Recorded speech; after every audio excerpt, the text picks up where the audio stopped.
EU flag ship owner, and we see how many Spanish, Italian, Greek, many European flags have big problems to crew the ships because really European Union is the biggest mess, is Stone Age bureaucracy, Stone Age tax, Stone Age social security, Stone Age endorsements, and Stone Age everything.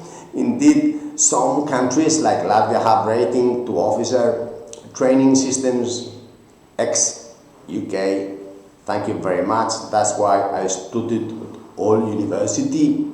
Then other countries have very good language requirements, and but the biggest issue today is that 50% of the world fleet is around Europe, and we cannot crew the ships with Europeans because we have this system in Greece, in Italy, in Spain, in France, in Poland. Every country has its different training system, and also we have a different tax system.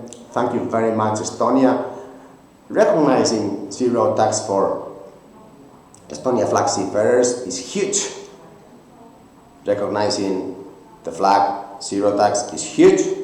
And also recognizing the rest of the countries the same, because we have a really huge conflict of interest. We cannot ask these 5,000 parliaments in Brussels to have innovation in shipping, in the maritime laws and social security and tax and endorsements and the regulations and the working permits, because they really don't know what they're talking about.